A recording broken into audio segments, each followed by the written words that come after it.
Hey, what's going on? I'm Daley, and I'm here in DC hanging with Made in the District.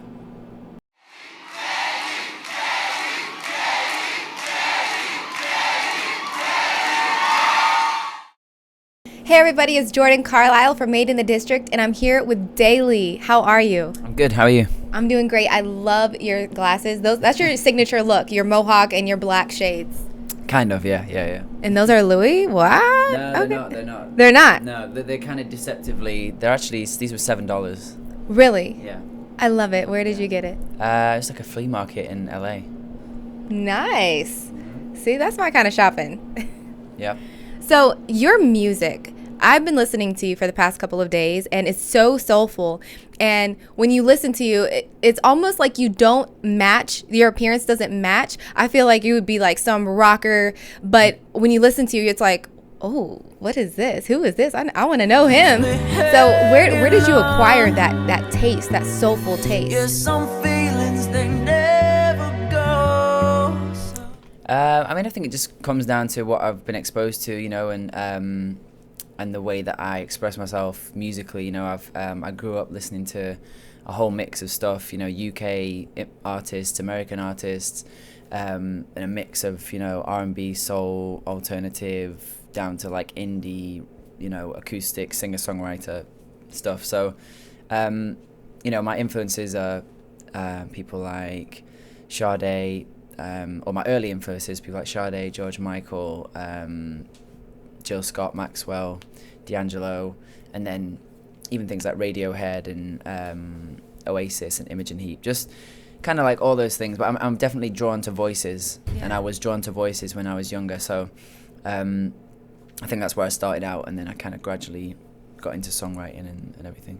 So you grew up in Manchester, where there wasn't a whole lot of, urban music. Mm-hmm. So how did you bring your music into Manchester, or have you just branched out because they are more rock and roll and things like that? How did you how did you do that? I wouldn't say. I mean, I kind of branched out and just done my own thing. I wouldn't even say, because I was, when I was in Manchester, I was like a bedroom artist. I was like everything in my bedroom, and nobody really heard me. And it wasn't until I went to London, which was obviously a bit bigger and more varied, that I started to be able to get some traction and people listening to my music. So, so I kind of, I go back to Manchester, but definitely London, and also obviously the States have been really accepting of my music, which is why I spend a lot of time here now. It's just a case of putting yourself out there, really, and branching out, and then the people who like your music and your sound inevitably, gravitate towards you. So. Right. There's like an old saying. It's like people love you more when they're not in your hometown. When you go away, they love you more. So totally understand that. Yeah. So tell me about the type of people that you hope to inspire. Wow, type of people. To be honest, it's not type of people. It's just one thing I love about making music is.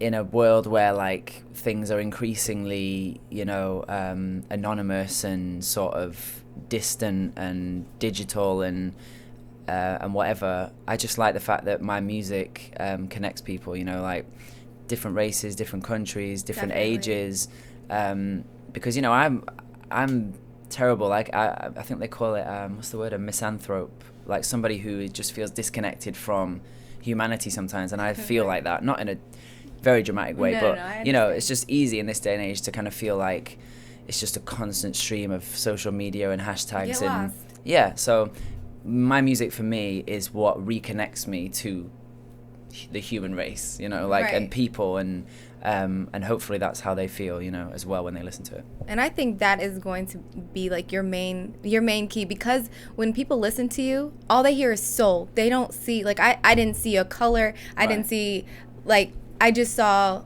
or I just heard, like, a great voice. Mm-hmm. So that's definitely going to be big for you. What are some of your career goals? Like, where do you see yourself singing at the Super Bowl or, Madison Square Garden sold out shows? Where do you see yourself? Well, a Madison Square Garden sold out show would be great. I think I'm on the way there, hopefully. I mean, even today in DC at Howard Theatre, the last time I was here, probably just over a year ago, I was opening up for Kelly Rowland.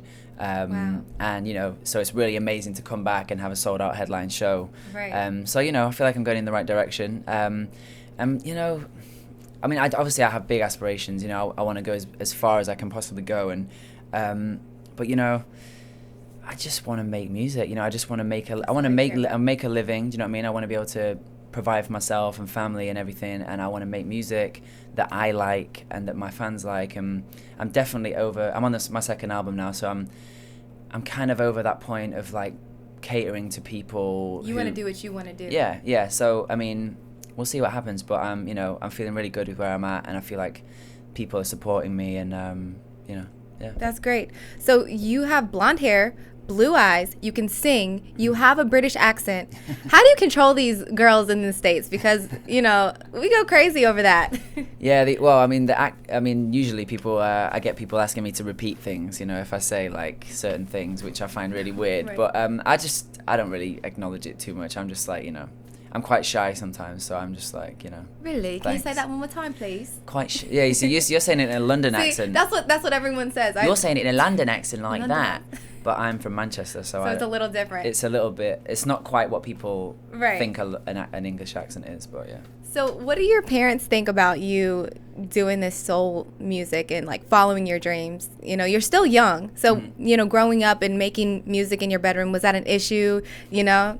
No, never an issue. I mean, I think one thing I did that was good was I always had a plan B. You know, I still went to school and I did, I was always creative, but I did like graphic design and web design and like visual stuff. So I kind of, had I not done that, I mean, I worked as a designer for like, as like a web designer for like a year before I gave up and did music. So I think they always were reassured by the fact that I had something else as well.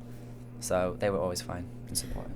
So, being that it's kind of a rainy, snowy day, talk a little bit about your ballad, Rainy Day. Rainy Day, yeah, that's the first song, it's not the first song I recorded, it's the first song I wrote, really, where I felt like an artist. So, like, I'd written a few songs before that, and they were just really terrible, you know. And but that was the first song where I kind of was going through something, and I literally wrote about it, you know, it went from my mind or whatever into the song. So that was, and it was also the demo that got me signed to my first deal, and loads of things off that one song. So, and it never actually got released, which is quite funny. It never actually went on the album. But yeah, but funnily enough, I just did a revamped version of it with the Roots last year. So debating whether to put that maybe on the album, just as a little salute to that first song. Right.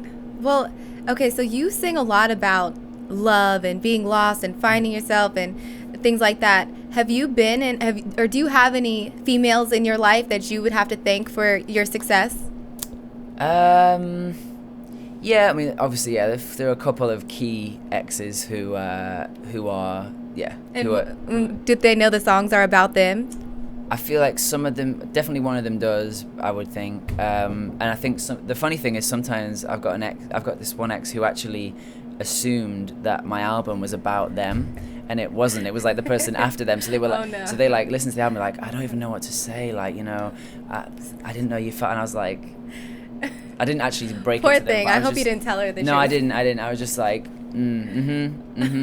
yeah. So that was quite funny. Yeah. So talk a little bit about being with Marsha Ambrosius and doing a song with her. How was that? That's great, man. It's an honor. You know, Marsha's an incredible artist and musician and vocalist, and she kind of took a chance on me, or, you know, worked with me before anybody knew anything about me. So always appreciate that. Always love her for that. And you know, we wrote one of my most successful songs and one of my favorite songs that I've written. So yeah, you know, it's just an amazing experience, and we're still friends, you know, and yeah. So where can we expect to see you, or what else do you have coming out for us? What do people need to know that you're working on? Well, this year we're literally just kicking off the second chapter now. This tour is like a US headline tour, so this is the 4th date in DC, and then we're going on to the end of the month all the way around the East Coast, down Texas, and back up finishing in LA on the 29th of Feb. So all tickets for that are on daily.tv/shows. So if you can make it to that, come down.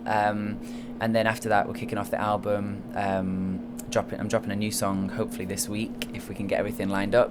Awesome. So that's really exciting. Just getting the whole album cycle started again, and videos, and you know. And I think we're doing Essence Festival this year as well in New Orleans. Yeah. That's awesome. Yeah. Well, you heard it.